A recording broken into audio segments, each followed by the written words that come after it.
बिस्मिल्लाह बिस्मिल्लाहिर्रहमानिर्रहीम। ये वीडियो पिछली वीडियो के मुकाबले में थोड़ी कदरें लंबी है और इसके बाद तीसरी वीडियो मेरी लास्ट एंड फाइनल वीडियो होगी, वो कुछ देर बाद डालूंगा। तो मेरे इस चैनल को सब्सक्राइब जिसने कर लिया उसको उस वीडियो का नोटिफिकेशन फौरन मिल जाएगा और वो वीडियो देख लेगा।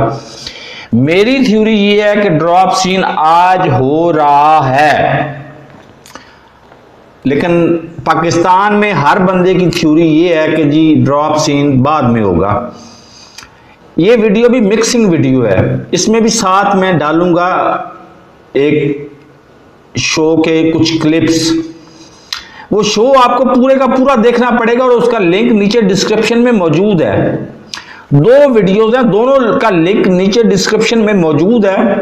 वो दोनों वीडियोज जब सफिशिएंट टाइम से हमें आप देख लेंगे ना, उसके बाद अगली उनसे भी अगली वीडियो मैं डालूंगा और वो फाइनल वीडियो होगी कि पाकिस्तान में दरअसल आज होने क्या जा रहा है। ये वीडियो होगी मेरी तीसरी और आखिरी वीडियो। बहरहाल आफ्ताब इकबाल को कौन नहीं जानता। आफ्ताब इकबाल ने कुछ 6 महीने साल पहले, उनका सफर तो बहुत लंबा है ना, हस्बे हाल, खबरनाक, खबरदार, खबर यार, फिर वापस खबरदार और अब आजकल खबर हार कर रहे हैं।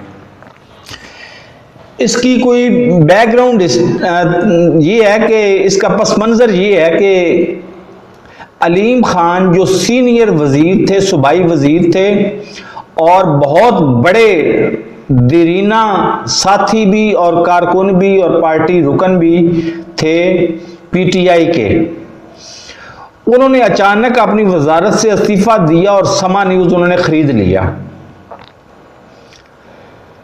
एक्सप्रेस न्यूज पे बैठे हुए आफ्ताब इकबाल ने एलानिया तौर पे ये कहा कि वो मेरा बहुत पुराना और बहुत मेरा गहरा दोस्त है, मैं उसकी तरफ जा रहा हूं, उसके चैनल पे जा रहा हूं, यानी समा न्यूज पे जा रहा हूं।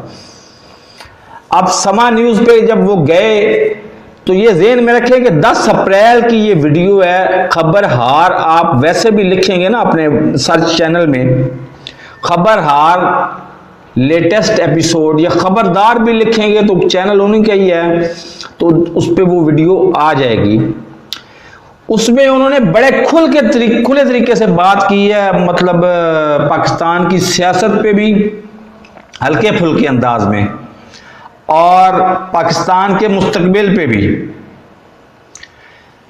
उसमें डमी म्यूजियम से आए हुए जनाब शहबाज शरीफ साहब भी मौजूद हैं। 10 मार्च को ये प्रोग्राम ऑन एयर जा रहा है और वो उसमें अलीम खान का भी जिक्र कर रहे हैं। अलीम खान का जिक्र इसलिए कर रहे हैं कि अलीम खान उस चैनल का मालिक है।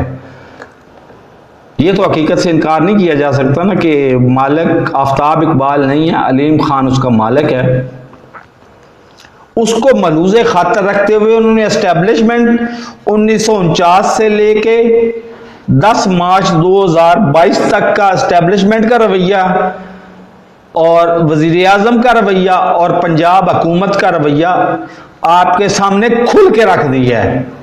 वो इतने बेवकूफ है कि उस प्राइम मिनिस्टर को जिसे तब्दील किया जा रहा है, इतने अहम मुज़ाकरात करने रूस भेज रहे हैं, चाइना भेज रहे हैं, जिसकी अपनी फेट बिल्कुल लटक रही हो, 2 दिन 4 दिन 5 दिन 10 दिन के मेहमान को आप एस्टेब्लिशमेंट को क्या अहमक समझते हैं अपनी तरह। मैं तो कई महीने बल्कि कई साल पहले चौधरी निसार को बनाना चाहता था। चौधरी निसार जैसा जीरक